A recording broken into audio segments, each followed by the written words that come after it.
Clint Eastwood stepped onto the stage at Lanier Arena in Dallas, Texas. No introduction, no fanfare, just him and a silence so heavy it felt sacred. The lights sliced through the stillness, casting a silver glow on his weathered gray suit. His hair was white now, his eyes sharp and cold as steel, and his face unreadable, the face of a man who had seen too much and spoken too little. He didn't say a word. He didn't have to. Just 3 minutes earlier, Robert Dairo, two-time Oscar winner, loud, polished, and hungry, had walked out under those same lights and stared straight into the camera with a smirk. Clint Eastwood is the voice of a dead America, he declared. A relic in cowboy boots clinging to a past no one cares about. The crowd went wild. Cheers, boos, whistles, laughter. Half the room applauded like it was gospel. The other half held their breath, eyes locked on the man in the shadows. And Clint, he didn't move. He stood there like time had stopped around him as the room belonged to him. And he just didn't know it yet. He wasn't here to argue. He wasn't here to win a debate. He was here because sometimes silence becomes a crime when lies get applause. This wasn't just a talk show segment. This was a showdown between two icons, two eras, between Hollywood noise and old-school truth. On one side stood Robert Dairo, sharp suit, a sharper tongue, always performing. On the other stood Clint Eastwood, silent, steady, and lethal in the way only a man who doesn't need to prove anything can be. And later, when asked what he thought of it all, Clint would say 7 words that echoed louder than any speech. You came to perform. I came to end the show. No introductions. There are no opening lines, just 2 men, one chasing the spotlight, the other is ready to shut it off. The lights dimmed enough to sharpen the contrast as Robert Dairo stepped to center stage. His black suit fit like armor. Tailored, intentional, flawless. Every seam screamed presence. He didn't just walk in. He arrived like a storm in tailored silk. With 2 Oscars under his belt and a legacy built on mobsters, anti-heroes, and blurred lines of morality, Dairo moved like a man who had survived the fires of Hollywood and emerged flame-proof. But tonight, he wasn't here to talk. He was here to bury a legend. He grabbed the microphone like an old friend, flipped it upright with the confidence of a Broadway star, locked eyes with Clint Eastwood, and slowly scanned the room like a general claiming the battlefield. "Let's stop pretending," he began, his thick New York accent slicing through the room like a butcher's blade. Clint Eastwood isn't a hero. He's a symbol of a version of America that should have been left behind long ago. A sound wave rippled through the studio. Gasps, claps, tension. Cheers echoed from the left. From the right, dead silence. In the back, a few boos cut through the noise, sharp, unsure. Some applauded. Others folded their arms like they'd been insulted in their homes. This man talks about grit and values like he invented them. Dairo sneered, his voice dripping with contempt. But where was he when the country was burning? When we were marching, speaking out, risking careers, reputations, and lives? He was on some quiet ranch in Carmel, watching the fire from a safe distance. A smattering of applause came from the front row. A middle-aged man in a veteran's cap crossed his arms and didn't blink. A college student held up his phone, already live streaming.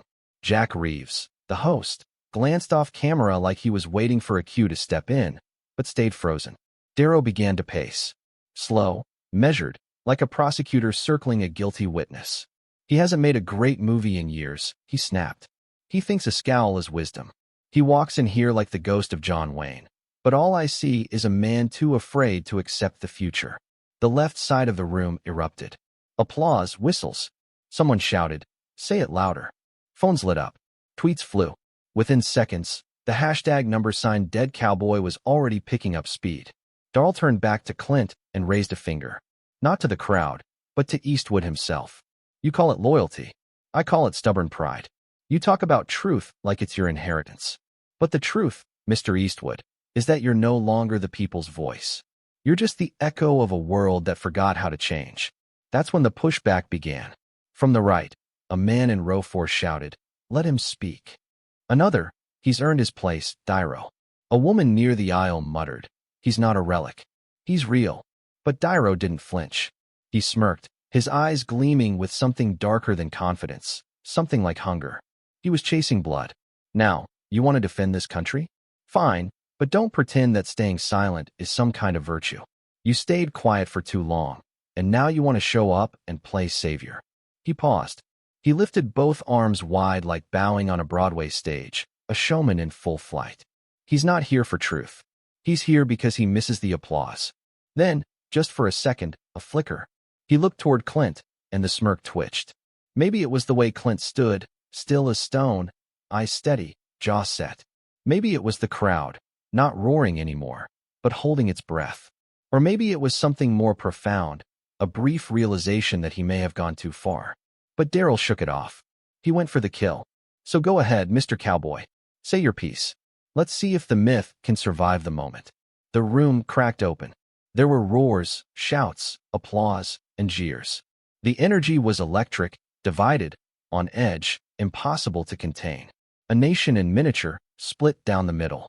And in the eye of that storm, unmoving, unshaken, stood Clint Eastwood.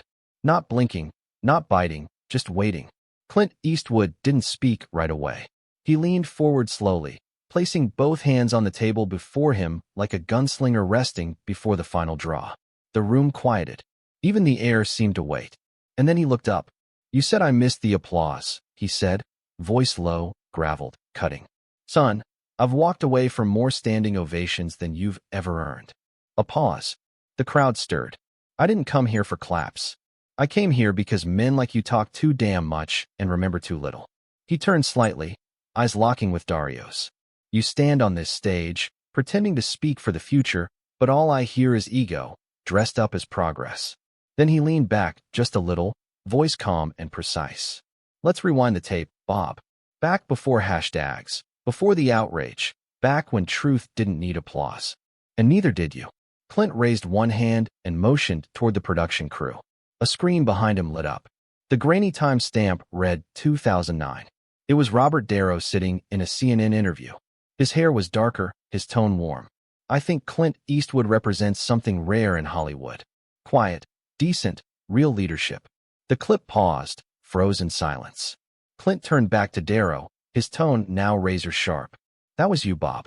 That was before you started playing activist more than actor. Before applause started matching more than truth. A low rumble passed through the audience. Phones shot up again. The tide was shifting. He didn't raise his voice. He didn't need to. You call me the past. I've seen this country at war, at peace, in pieces. I've worked with kids who bled out in jungles, not actors who melt in Twitter fights. You say I stayed quiet too long. No, Bob. I listened. That's something this country forgot how to do. Clint stepped closer to the table, eyes still locked on Dairo. You want to stand there and throw dirt? Fine, but don't forget who planted the ground you're standing on. The conservative side erupted. Even a few neutral heads began nodding. Dairo Unk's smirk faltered just for a second, and then Clint delivered the final blow.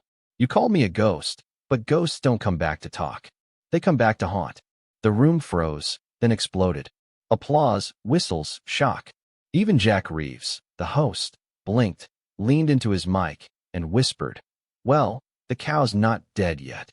Dairo tried to speak, but the crowd wasn't listening. Not anymore, because Clint Eastwood had spoken. And when he speaks, even time stops to listen. Robert Dairo was still standing, but now he was breathing harder. The fire from earlier, the swagger, the certainty had faded just enough to notice. He pointed a finger at Clint, but it lacked the edge. The tone in his voice had shifted. Frustration. Yes, but behind it, something quieter, something closer to fear. You think you're clever? He snapped, the words cutting sharper than they should have. You sit there like some prophet on a rocking chair and think your silence makes you deep. The crowd stirred, but not with cheers. This wasn't the same energy from earlier. It was skeptical now, measured. Some laughed. Not full-bodied laughs, but small, tight ones. Others didn't move at all. They weren't listening to Dairo anymore. They were watching Clint, waiting, not for a response, for a reckoning. And then he moved. Clint leaned forward, slow and deliberate. The leather of his chair creaked just once, but that sound alone pulled the entire room tighter. It spoke louder than the mic. It's noisier than Dairo. He didn't raise his voice. He never did. I didn't come here to be clever, Clint said, voice steady as granite. I came here because men like you keep talking until the truth gets buried under applause. Daryl scoffed and folded his arms like a defense mechanism, but even that looked forced. Clint didn't blink. His voice remained level, but every word landed like a slow-moving hammer. You mock what you don't understand. You think strength is who yells the loudest, but real strength, real damn strength is knowing when to speak and what not to say. He stood, not fast, not dramatic, just steady, like a man who'd carried the weight of his words long before the lights ever turned on. You've had your stage, you had your fans, your movies, your moments. He paused just long enough for the silence to thicken. Then he turned, not to Dairo, but to the cameras and the country watching beyond them. But I ain't here for a standing ovation. I'm here because I see a country that claps for performance and forgets how to listen to the truth. Silence. Heavy. Total. He turned back to Dairo, locking eyes. You called me outdated, but maybe what's outdated is mistaking noise for wisdom. It hit like a hammer wrapped in velvet. Even the cameras seemed to move slower, as if they too were trying to savor the moment. Even the air paused just for him. Daryl froze. No comeback, no clever remark, no smirk, just the sound of breath. And Clint's words still hanging like smoke in a chapel. Clint walked back to his chair, but he didn't sit. He didn't look back. He just stood there like a man who didn't need to win because he'd already ended the game. From near the second row, a woman covered her mouth with both hands, eyes glassy. A tear rolled down her cheek. She whispered to the man beside her, almost inaudible. He's right. A veteran 2 rows behind her bowed his head. Someone in the far back whispered, that's not a line. That's a lesson. And then finally, Jack Reeves, the host, leaned into his mic, his voice almost reverent. Well, if that ain't the cleanest cut I've seen on this stage. The crowd couldn't hold it any longer. Applause, whistles, shouts. It wasn't a reaction. It was a release. But it wasn't about politics anymore. It wasn't about sides. It was about presence. It's about something old and unshakable. A voice from the shadows called out above the roar. That's why he's Clint Eastwood. Even Robert Dairo didn't argue. The studio lights faded, but the tension didn't. Backstage, Clint Eastwood stood alone behind the curtain. No entourage, no fist pumps, no celebratory grin. Just him adjusting his coat sleeve like the moment on stage meant nothing. Or maybe everything. Meanwhile, under the lingering heat of the stage lights, Robert Dairo sat frozen in his chair, his face flushed, his hands, once dominant, expressive, theatrical, now trembled slightly. He hadn't expected this, not from Clint Eastwood, the man he'd called outdated. But tonight, Clint hadn't just shown up. He had shifted the entire room without moving much at all. And in less than 5 minutes, the internet would catch fire. Moments after the broadcast ended, Western Liberty Media posted a 40-second clip. No editing, no commentary, just the shot. Clint under the lights, still standing, delivering that final razor-edged line. What's outdated is mistaking noise for wisdom. No music, no sound effects, just the weight of the words. It hit like thunder. Within 4 minutes, the hashtag Eastwood Silence Cuts Deeper was trending nationwide. Conservative pages reposted it instantly. He didn't yell. He didn't need to. Clint just ended a Hollywood legend, one with one line. But it wasn't just conservatives. Even neutral voices and longtime critics began sharing it. I don't care what side you're on. That was power, not a sound. No anger, just dignity. That's what we're missing in this country. Memes followed fast. One showed Dairo slouched in his chair, red-faced, captioned, "When you try to cancel Clint and he cancels the entire room." Another Clint is under the spotlight, arms by his side with a calm expression. The caption, "Legends don't yell, they wait." Jack Reeves, the host, posted a behind-the-scenes photo. It showed Clint walking alone down a dim hallway, just a silhouette fading into shadow. His caption, "I've hosted for 20 years. Never seen a takedown that quiet and that devastating." But the most quietly decisive moment didn't happen online. It happened just before Clint. A young stage hand, maybe 19, barely old enough to know Clint from reruns, caught up to him near the exit. "Mr. Eastwood," he said softly, almost nervous. That was something else. Clint looked at him and nodded once. Then he said without breaking stride, "Don't follow the noise, kid. Follow the weight." And then he disappeared into the night. As for Dairo, he left the studio late, surrounded by tense staff, no press stop, no interviews, just a single tweet the next morning. Clint's a good actor, but the world still needs voices that speak up for truth. The top reply, he did speak. You just couldn't handle it. There was no screaming, No insults, no spectacle. Just a few sentences. Sharp, heavy, final. In less than 24 hours, Clint Eastwood went from being labeled a relic to become a new symbol of timeless strength. Not because he fought harder, but because he stood still and spoke with the truth. The dust had barely settled, but the ripple effects had already begun. Political pundits jumped in. Right-wing outlets hailed Clint Eastwood as the voice of real American grit. Left-leaning commentators dismissed it as a well-timed media stunt from a retired actor. But beneath the noise, something deeper had shifted. This wasn't just a viral moment. It was a reminder. Stillness still holds power in a world drowning in outrage, spin, and sound bites. Within days, Clint Eastwood's name surged in search trends.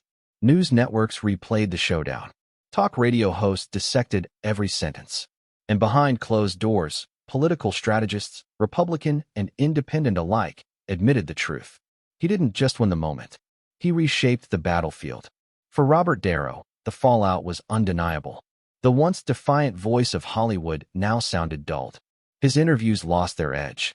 His statements felt rehearsed, hollow. He wasn't seen as a fighter, just a man who had taken a hit and never stood back up. Even longtime fans began to waver. He looked more like a character chasing relevance, one said, than a man standing for anything real. Meanwhile, Clint didn't bask in the moment. No victory lap, no interviews, no tweets, just a quiet quote in a small California paper. I've said my piece. I've always believed a man should speak only when it matters. And maybe that's why it mattered. Because in a culture addicted to constant commentary, Clint Eastwood didn't shout above the chaos. He waited until the noise burned itself out, and then spoke with purpose. It wasn't about left or right. It wasn't about trending hashtags. It was about who stood taller when the lights hit, and who stood for something when it counted. The impact wasn't just political. It was personal. It made millions stop and ask, am I listening for truth, or just looking for someone who sounds like me?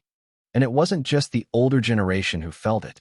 A 22-year-old podcaster tweeted, I didn't grow up with Clint Eastwood movies, but last night I saw what real strength looks like, and it wasn't yelling. In that silence, in that one calm moment on stage, Clint Eastwood didn't just win an argument. He reminded America of who it used to be and who it might still become. In a world where everyone's racing to speak louder, Clint Eastwood reminded us that sometimes the quietest voice hits the hardest. He didn't come back to clap back. He didn't come to trend. He came to remind America of what respect, restraint, and real strength used to look like. No shouting, no anger, just presence. He stood his ground, calm, focused, and proved one truth. You don't have to yell to stand tall. And maybe that's the lesson we're meant to carry forward. This wasn't about politics. It wasn't about Hollywood. It was about character, the kind that speaks less but means more. So let us ask you, have you ever been underestimated, judged by your silence, age, or past? Have you ever had to prove that stillness isn't a weakness? Waiting, listening, and standing steady take more strength than shouting ever could. If this story hits something real in you, tell us.